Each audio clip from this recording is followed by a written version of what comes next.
Window World, the official windows of the Kansas City Chiefs, presents Kevin Keatsman Has Issues online at windowskansascity.com. How in the world did we get here? Yeah, here, where half the country is rooting against Team USA in the U.S. Women's World Cup. How did we get to this place? I can't really do it, but boy, I know an awful lot of people that do. I cannot bring myself to say I'm rooting against Team USA or I want Team USA to lose because I don't like the players. I don't like what they stand for. I don't like the way they can't just play soccer and stay out of whatever it is that they have of a grievance, of a protest, or whatever it is. We've watched a half a dozen women's soccer players in this World Cup do silent protests, basically, during the playing of the Star-Spangled Banner, our national anthem, where they put their hands behind their backs, they kind of bow their heads, and they don't sing the song or even look up at the flag or whatever. I don't know what this is about. It used to be about equal pay, but the women's soccer players, in so many cases, make more than the men's soccer players in this country anyway. I don't know what their grievance is. I don't know what their beef is. They're led by this freak, Megan Rapinoe, that I don't know anybody that likes her. And she's clearly become a cancer in this program and affected so many of the other players on this team that they're just not very likable. And there's just so many people that don't like them.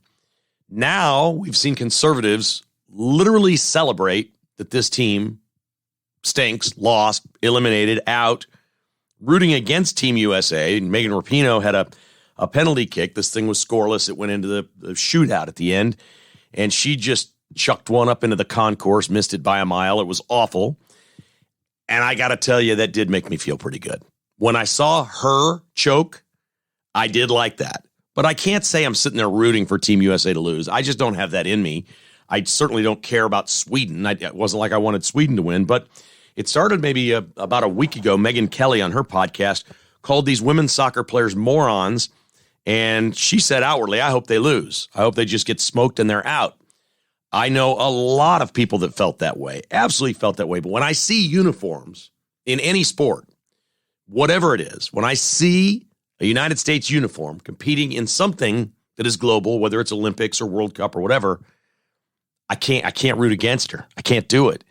But I did gain a great deal of joy seeing Megan Rapinoe, who has just been a complete pain in the rear and is obviously going to make millions and millions and millions of dollars off being a social justice warrior or something after soccer.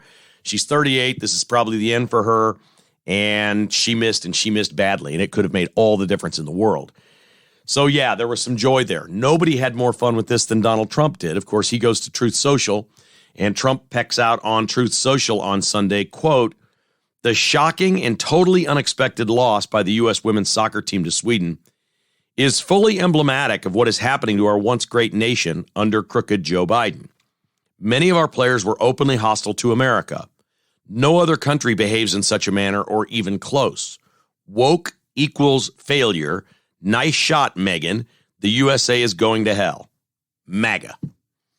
Well, I don't know that the USA is going to hell because the soccer team lost. I certainly think this soccer team could be better if they focused more on what it is that they do and not trying to be social justice warriors. Again, I don't really know what they have against America, what they hate about America. U.S. women's soccer passed some rules that they cannot kneel. They can't turn their back. There's certain things that they absolutely can't do. They have to be present for the national anthem because they weren't going to go through this again. It wasn't going to happen. They passed some rules. And then these women just decided to say, well, listen, we're going to stand there with our arms crossed and our eyes closed or whatever and our heads down. And that's our silent protest. Well, you're not really even doing anything. Nobody would notice except they go and tell people they're going to do it. And then they do it and go, yeah, that's our silent protest. It's flavor of the month, whatever you're protesting. I mean, Trump's not in office now.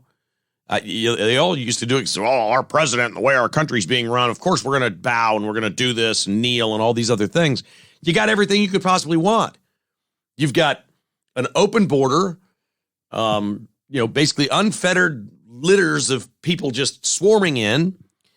I can't even imagine at this point anybody on the left that has any kind of a grievance. Who's your grievance with? Your people are in charge. You're doing everything you want. There's nothing left for you to complain about.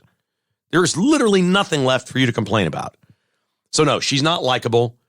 And it's pretty bizarre that we're at a place where millions and millions and millions of Americans were rooting against them, wanted to see them fail.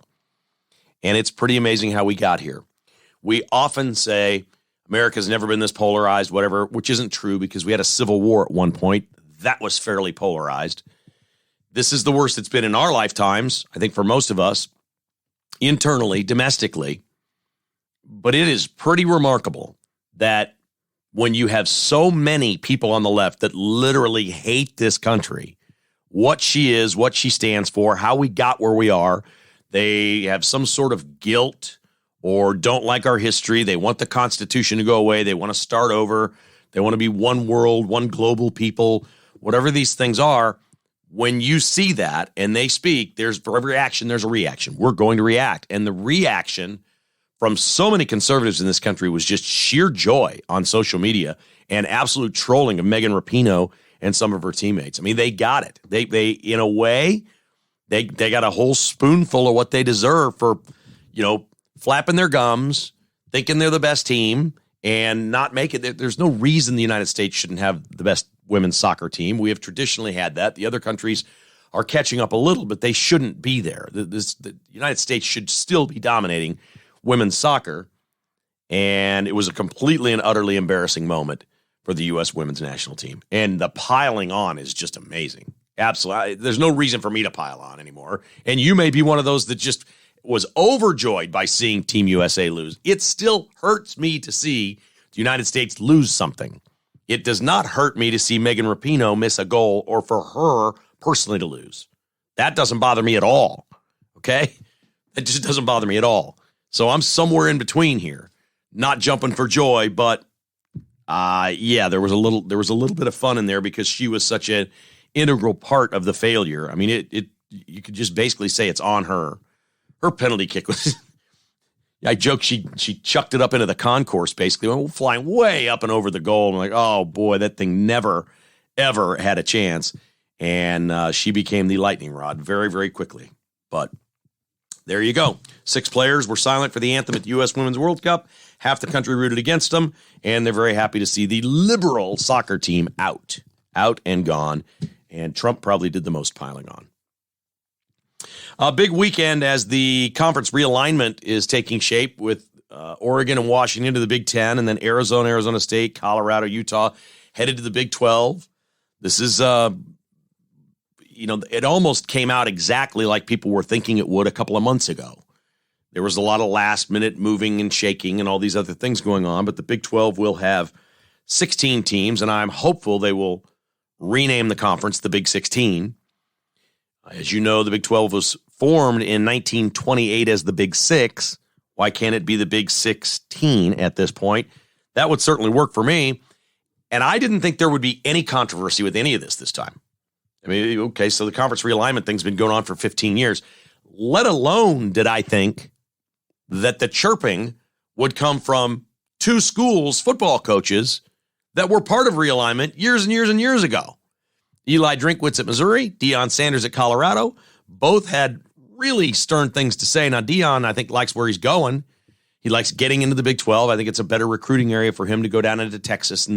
And for his program, I think it's a very good move. But then he started talking about the student athletes and paying, bags of cash and what we're paying players and all this stuff. It just rings hollow. To me, there are no complaints left in college athletics, okay? And Eli Drinkwitz saying, I don't like all this realignment. Well, you don't? Because you're making, $2 million a year more at Missouri because of realignment than Chris Kleiman is at Kansas State, and he's 10 times the coach you are. You're making all this money at Missouri because you're in the SEC. They're overpaying you. And he's like, oh, this conference realignment, no, we make all this money. Has anybody been concerned about the student athletes? He says, football will be fine, Drinkwitz said. What about the other student athletes and how their travel woes? Well, so what? The college kids have to travel like America travels? Sometimes they got to get on a Southwest jet or an American Airlines jet. Sometimes they don't. Sometimes they're on their own charters. Sometimes they fly commercial. So they have to do like people in the real world that are in business and travel for a living. Like my buddy Cato, who travels all the time. Oh, he has to go to the airport and make a connection to go to a city. It's really, who's worried about him and his job? Nobody. And you've decided that we need to pay these players. The realignment thing has happened. It's not good for the fans. None of this was good for the fans. The regional rivalries are fading in college athletics. The players are getting paid. The liberal sports media came along 15 years ago and said, this is a joke. All these millions and millions of dollars, we got to pay all these players up and down the lineup. Let them do this, let them do that. And in some cases, it's sheer capitalism, like Livy Dunn, the gymnast at LSU. She's just gone out and made it on her own. But in most cases now, they have all these consortiums put together where they raise all this money, and as soon as players show up on campus, they just drop bags of cash to them and say, oh, go do a little thing on Twitter that nobody sees for a car dealer or something, and we call it name, image, and likeness, and they're making money right and left. It's being used in recruitment. There is no question it's being used in recruitment. That is supposedly against the rules of NIL, but nobody's enforcing it. So Eli Drinkwitz is going to be concerned that the Big 12 just added 4 more teams when it was getting picked apart by his league. I don't even understand how he got to a point where he's talking about student athletes and the difficulty of them traveling and playing in smaller sports and minor sports. And is anybody concerned, about these other athletes and these other sports? I'll give you a real short answer, Eli. No, nobody's concerned about those other kids in those other sports. And I've known many of them. I've known many that have played collegiate baseball or golf, and they get an eighth of a scholarship or a quarter of a scholarship. And yeah, it's terrible. The golf team has to travel and go to Maui for 10 days in January and play golf. It's terrible. Has anybody thought about how far away Hawaii is, or the Bahamas, or these places that they go play in their golf tournaments? Nobody. I'm sorry, nobody. And Dion was talking about cash. It's over. College sports is never going back. It's never going to be the same. It is strictly and utterly big business now, professional sports, and that's that. There's no putting it back. You can't put the genie back in the bottle. Just don't see how you can. The best we can hope for. Had a great discussion this weekend. In a little bit, we were at Colbert Hills this weekend for a golf tournament, which was great. And of course, a lot of people there talking about college athletics and the realignment and everything. So the best we can hope for right now is that somehow this will become like a players union or something. I don't know if it would be all college athletes or by sport or how that would work, that they would unionize, or that the NCAA very quickly would figure something out and the schools would all agree to a salary structure, a salary cap.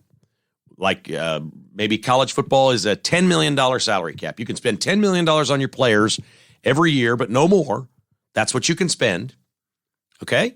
And if you want to go buy yourself a $5 million quarterback and sprinkle the rest around, you can.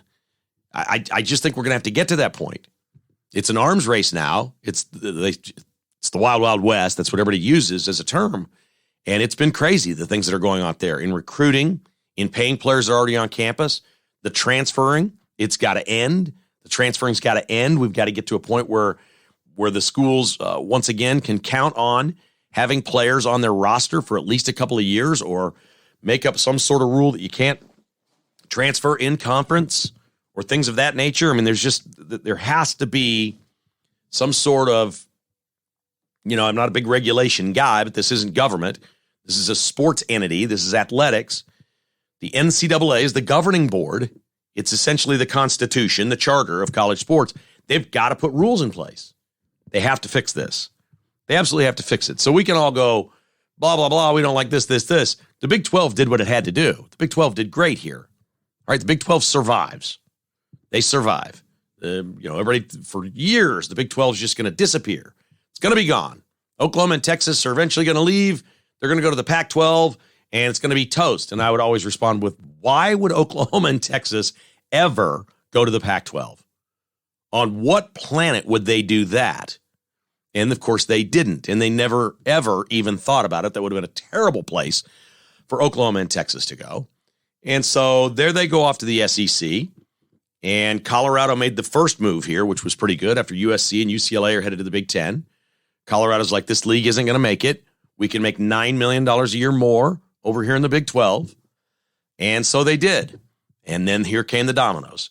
And the thing ends, and I'm happy with this Big 12. I've always felt like, we've spent a great deal of time in Arizona through the years. I've always felt like that those schools are a good fit here with the Big 12. And I love the time zones. I love the ability to play football games at 10:30 on a Saturday morning if you had an 11:30 start in Orlando, and games at 9:30 at night out west. Not Pacific time, but the Mountain Time Zone is what's covered here with these schools. It's just, it creates a wonderful opportunity. It creates pretty exciting destinations, travel destinations for fans of teams. I mean, who wouldn't want to go see Kansas play at Arizona in basketball and maybe turn it into a 3-day golf weekend or something in Tucson in February? That sounds pretty good. That sounds really good. Or take your family to Orlando, and you're headed to go to the theme parks, do the whole thing while your team's playing a football game there or something like that. There's lots of great places to go in this league now. This is pretty cool. So congratulations to the Big 12 on getting done what needed to be done. And I'm not trying to pick on Eli Drinkwitz. I just don't get it. He just went off on this tangent, this monologue, and so did Dion. You're both part of realignment. You're both. I mean, nobody should be thanking realignment more than Eli Drinkwitz. I mean, he's literally overpaid. Overpaid, which is good for him. Great for him. And I like the guy because I've said this before. I just like people who say things. So I like both these guys. They both say things.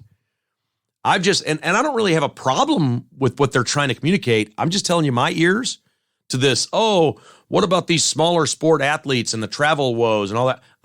My ears are deaf to that. I listened to Bob Huggins do that thing for years and years. Oh, we're in West Virginia. We're an outpost. Our travel is so much harder than everyone else's. I'm like, when you get on an airplane, really, I've always said this. So, okay, you're at West Virginia and you travel. So your flight is what? An hour longer than somebody else's flight?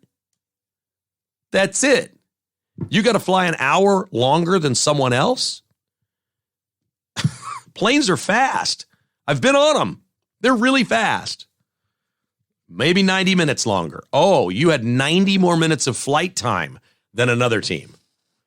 Wow. I just don't get all the complaining around college athletics. And I do tip my cap to Brett Yormark in the Big 12. Great save there. It looks like they're going to be good at least for 7 or 8 years, right? So they are good to go on that front now. KKHI is brought to you by Finch Knife Company online at finchknifeco.com. We love Finch pocket knives here at the Keatsman House, and we love this great local company. They're getting bigger and bigger. They're starting to sell internationally. If you have a store and you would like to stock these and sell these at your store, give us a holler. Go to finchknifeco.com and reach out to them and say, we want to keep life from getting dull with Finch pocket knives. They are gorgeous, and they're available locally here in Kansas City at Shields, The Bullet Hole, and Teague Tractor. Online, finchknifeco.com. The new car image for all your automobile needs. They literally will be your personal concierge, not just, detailing it and bringing it back to new. They'll maintain it for you. They'll do everything for you. They'll go get your license plate, your tags, registration. They'll do all that stuff for you as well. If you'd like them to, they can take care of it. DMV, who wants to go to the DMV? New Car Image will do it for you. Anything to do with your vehicle, it's thenewcarimage.com right now. 15% off for the month of August on any detailing services by the New Car Image. 816-499-1470. Just mention the podcast or use the promo code KKHI at their website, thenewcarimage.com. And Cross Kitchens is online at crosskitchenskc.com. Tim Cross is Kansas City's remodeler. Whether you got a tiny little project with some countertops or you want to completely do a level of your house, Tim's team will handle it. They can do it all. Most jobs typically are done in a couple weeks or less. You don't want your house all torn up. Now, if you're going to be completely remodeling an entire level of your house or the whole thing, obviously that takes longer. But, man, they just do great work, and they have a design service, and they show you a 3D rendering before you even have to commit. They'll discuss what's possible at your home. You'll love this. CrossKitchensKC.com. Invest in your home and make it just a better space for you and your family. Online, CrossKitchensKC.com. Oh, we had a couple of interesting things happen in baseball over the weekend. The first is Royals budding superstar Bobby Witt Jr. This almost seems impossible. Became the first player ever in the history of baseball to hit 20 home runs and have 30 stolen bases in each of his first 2 years. That just doesn't even sound possible that nobody's done that before. That's crazy. He's got a shot. He's got a shot at 30 home runs. He's going to have to get hot and be 30-30 this year, which is a big deal. 30-30 is a big deal. But Bobby Witt Jr., and he's making some great defensive plays. He has always made some spectacular defensive plays. I wasn't sure he was going to make it as a shortstop because so many routine plays he was botching, kicking it around or whatever. It is so hard to remember that Bobby Witt Jr. is only 23 years old. Like what, Patrick Mahomes is 5 years older than this guy? It's incredible. I mean, he has an unbelievable future. Bobby Witt Jr. is something else. He is taken over for Salvi. He's the Royals' best player. He's the best player on the team, and he's just been playing terrific baseball. And some of the defensive plays that he's made are just exceptional, too. But the coolest thing in baseball this weekend was a Cleveland-Chicago game. The Guardians and the White Sox. And this is going to be a play-by-play announcer. His name is Tom Hamilton, and he's awesome. He's the Guardians announcer. And Jose Ramirez basically gets a base hit here, and it's a hustle double. He goes sliding into second base where Tim Anderson of the White Sox is the shortstop covering the base. And then, well, it got wild after that. You just got to hear this great call. A swing and a smash to first by the diving Vaughn. Down the right field line. Kicks into the corner. Ramirez on his way to second. Head first slide. Safe and in to score is Jimenez. And another hustle double. Right over the bag at first. Now Hosey and Anderson square off. They're fighting. They're swinging. Down goes Anderson. Down goes Anderson. Ramirez went in with a head-first slide. Hosey never gets upset about anything. They came up chewing. Anderson squared off. Hosey decked him. It's a 5-1 Chicago lead, but everybody from the dugouts and the bullpens congregated around second base. You never see Jose Ramirez get upset like that. And Tim Anderson was on the wrong side of that punch. That's just an epic call from Tom Hamilton. Tim Anderson down on the ground and got back up. Tim Anderson's like a Royals killer. I mean, that guy, he hits so many home runs against the Royals. He just tears the Royals up, or has in the past.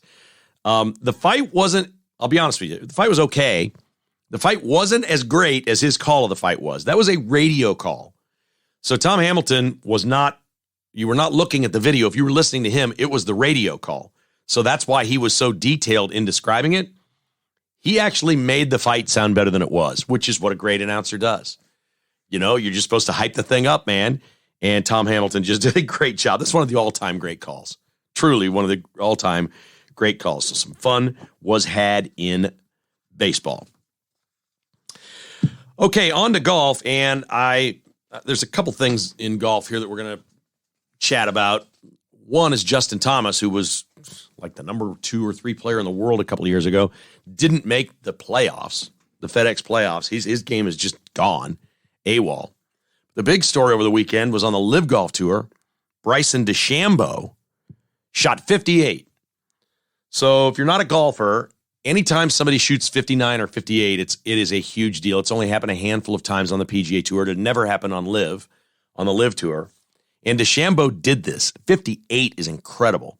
He shot 61 the day before. He won this tournament by 6 strokes. So obviously, Bryson DeChambeau is playing some unbelievably great golf at this point. And I can't even, we played in scrambles, and you just sit there and go, oh, this is great, and you don't shoot 58. It's so impossible to do. DeChambeau was the 2020 U.S. Open champion, and he is the opposite of Megan Rapinoe. Bryson DeChambeau loves wearing red, white, and blue. He was thrilled to win the U.S. Open. He is MAGA, MAGA, MAGA all the way. wears it out on his sleeve, talked about not taking the COVID shot, not doing this, and he is outspoken. He's the Jason Aldean of golf, if you will. That's Bryson DeChambeau. And he loves him some MAGA and some Trump and some America. And so I think he's easy to root for. A lot of people have not rooted for him in the past, probably because of that. They maybe have different leanings than he does. But I don't know how he became sort of an unpopular figure. He speaks his mind. A lot of the guys on this tour do that. It takes a certain personality to leave the PGA Tour and go to live. Obviously, they did it for more money. But there's something about your personality, and this tour, their players say things. They say things that are on their mind. They get it off their chest. They're just different birds. I think they're even more conservative than the players over on the other tour. But shooting 58 was incredible. And somebody asked him how he did it, and I'd never really heard this before. He said, when I was a junior golfer, when I was a kid, I started to get pretty good in my teenage years, but I always played the forward tees. We used to call them the ladies' tees, but they're the forward ones, like the red tees, to make the course as short as possible. He said, I wanted to train myself when I was a teenager how to shoot 58, 59, 60, to go get that feeling of shooting 10, 11, or 12 under par in a round. It's what I wanted to teach myself was expect to go low, that this can happen. I can get 10 under in one round. He said, I did it over and over and over. And a lot of people thought I was crazy because I was playing the course so short when I could just bomb it and hit it right by the green and chip it up and down for a birdie and shoot 59 or something like that. He says, I recommend to any junior golfer out there that has any talent, and I think he's talking maybe like 13 to 17-year-olds, maybe 12 to 17-year-olds, move up to the forward tees, go as low as you can with your scores, and get the mindset of I'm going low today and what it's like. I've never heard anybody really say that. And he did, I thought he was eloquent in his speech. Then they were asking about shooting 58. He says, man, I trained myself to do this. I used to do it from really short distances, but it's just a great feeling. And you get these memories. It's almost like muscle memory. You're playing. I've got this low round going. Dude shot 61 and then 58. That is just ridiculous. This was at the Greenbrier in West Virginia. They've played tournaments there at the Greenbrier for years. Obviously, it's not the hardest course, but man, I don't care. This 58 out on a professional tour like that. He beat the field by 6 shots. That is absolutely astounding. So we were all talking about that at Colbert Hills this weekend, and we had a wonderful event there. And Jeremy and his team and Steve, the pro, they just do a tremendous job hosting this event. I was a guest of the friend you can't mention on the podcast. He's a member there, and I was his guest. And we stayed with them for a couple of nights and just had a great time. It's such a great golf course, Colbert Hills is. If you get a chance to go play it, do it. They had some winter kill in the fairways, like a lot of the courses in our area, but they're replacing all that sod. It's the greens are spectacular. They have the stay and play lodges there. You can literally take a guy trip or couples or whatever and stay right there. If you want more information, just look at colberthills.com. It's really a cool place. And we had the first day of the tournament was just terrific. There was no wind. It was, we were having this record heat summer. It was like 86 degrees. Then yesterday, the wind blew pretty hard. And that's when the golf course has some teeth to it. Colbert Hills is obviously Manhattan. It's in the Flint Hills. It's pretty darn windy when the wind blows. And it was like 2 different golf courses on 2 separate days. It was just so much fun. We had a great, great time there. I got a chance to speak with Jim a little bit and a lot of the folks that we know there. Really, really, really nice folks. And appreciate them for having us out and running, as they always do, just running an outstanding tournament. Every time they do any kind of a tournament or something, they're just really terrific at it. KKHI is brought to you by Buck Roofing and Construction, online at rbuckroofing.com. Sleep well knowing Buck Roofing fixed the roof over your head. Tickets for Less, ticketsforless.com. The Cardinals are coming to Kauffman Stadium this weekend. If you would like to go to the free VIP tailgate, that's all-inclusive, for 3 hours prior to the Cardinals-Royals games this weekend, use the promo code 1985. That's 1985. 1985. Use that promo code when you buy your tickets for this weekend's game at ticketsforless.com, and you get the free event before the game. It's all your food, beer, seltzer, soft drinks, water, Outstanding. Tickets for Less VIP tailgate for the Chiefs game. It's going to be awesome again this year, too. So check it all out. Ticketsforless.com. Roberts Robinson Chevrolet Buick GMC in Excelsior Springs is home of the lifetime warranty.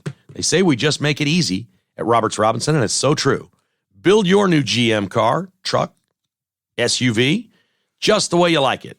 Call Tim at 816-826-1563 and say, coach me through this. I want a new Silverado, and here's what I want. And they'll build it just like you want it and have it delivered right to you. It's robertrobinson.com. Okay, we got another crazy story here from the world of golf, and I'm really having a hard time with this. And I saw this story, and I wasn't sure I believed it. This is at like the Villages in Florida. Do you know what the Villages are? The Villages is like, it's a community of probably 100,000 or more retirees, essentially. And I don't know, maybe there's 10 golf courses in there, and it's the Villages. I think it's north of Orlando. It's somewhere near Orlando, if memory serves. I've not been to the Villages. I've just heard of it and know some people that are there. But there's a lot of golf takes place. And these are almost exclusively retired people. Well, a guy named Bob Moore, 76 years old, was playing there. I think this was June 28th. So it's been a while. He's playing, and then after the round, an 87-year-old guy named Dean Zook goes rolling through the parking lot and hits a car. And so there's a fender bender in the parking lot. Somehow, this Bob Moore, it didn't even hit Bob Moore's car. Zook hit somebody else's car. I don't know what happened, okay? But Bob Moore has now been arrested for manslaughter. He punched 87-year-old Dean Zook, and I don't think he dropped him because the authorities came or something because of the accident and whatnot, and they said this 87-year-old started slurring his words and all this, and he thought he was okay, but he was dizzy and slurring his words, and they took him to the hospital, and his brain was bleeding. And it took a couple weeks, but Dean Zook died from the punch. Now, he was 87. These dudes are at the Villages in Florida after golf.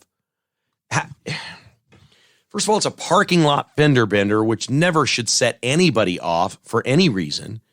And isn't there a point in your life when you're, 76 or 87 that things like that don't worry you anymore? Like maybe you've got other things to be worried about. So this thing happens, and apparently this Bob Moore hit him and gave a statement to the police. I hit him because he grabbed me, is what he said. He said the 87-year-old grabbed him and had him in like a chokehold, and so I hit him. I'm not sure anybody knows exactly for sure, but this is a terrible story. Just a terrible story that this occurred. And the man is dead. Now, we always do this thing. I don't know why we do this thing, but we always do this thing where we go, well, 87, sign me up. I'll take 87 right now. I think a lot of people would probably take 87 right now. So we feel like it's less tragic, but we don't know. This man he just finished playing golf and he's 87. He might have had 15 more years to live. What I'm wondering, though, is the details are really sketchy on the whole thing. If he had a fender bender in the parking lot, did that jolt him? Or was he getting dizzy and had something wrong with him that led him to crash his car in the parking lot? How do we know it really was from the punch? I think this is going to be a hard one to prosecute, but that's just crazy. We got a lot of golf fight stories this year around the country. People scrapping up and getting into it. One dude pushed another guy off a walking bridge last week down into a ditch and separated his shoulder or something and got arrested. And don't fight on the golf course, folks. Do not fight.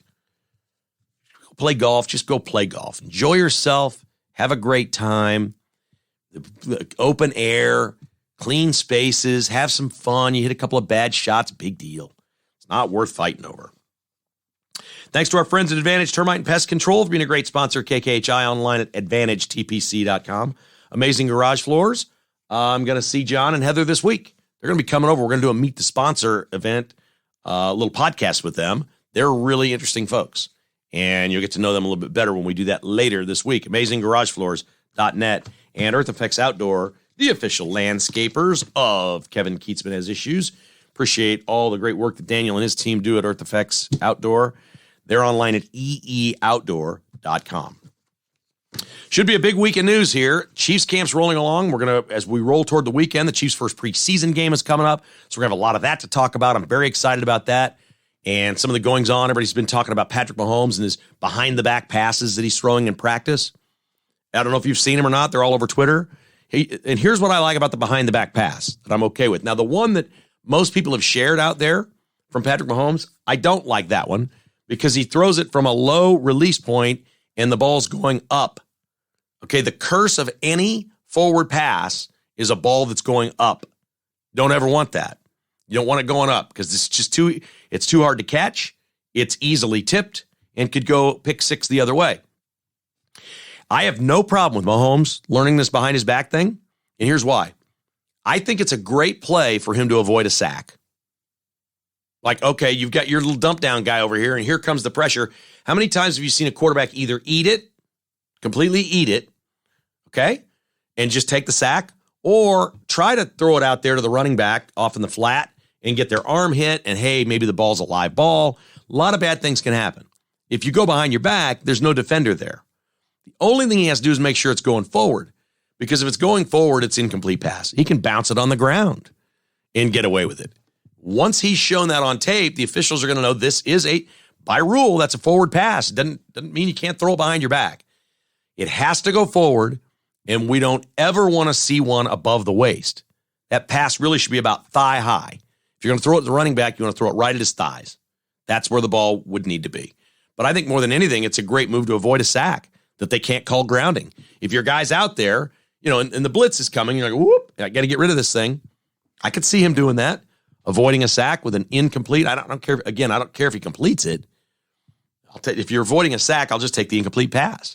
Be good, but it's fun. The videos out there of him right now and the things that you're seeing from camp are really fun. They love to put on a show even in training camp, and we'll get some more details later this week of what the first game is going to look like this week. I think they play Sunday at noon. It's weird. There's a couple of Sunday games. I think they play Sunday at noon, and whether Mahomes plays or not doesn't really matter.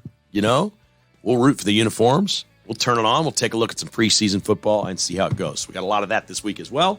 And I can't thank you enough for listening to the podcast. I got, at the golf tournament this week, I got probably 20 people came up and said they love the podcast. And another 20 said, well, what are you doing now? I said, I'm doing a podcast.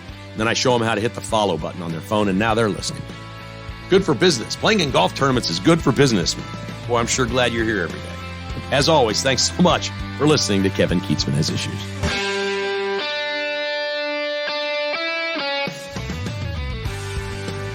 Thanks for listening to Kevin Keatsman Has Issues, presented by Roberts Robinson Chevrolet Buick GMC. To get exclusive patrons-only podcasts, receive a weekly newsletter, and attend in-person patrons-only parties, visit kkhasissues.com and become a patron today. This has been a production of Crooked Tail Media Incorporated.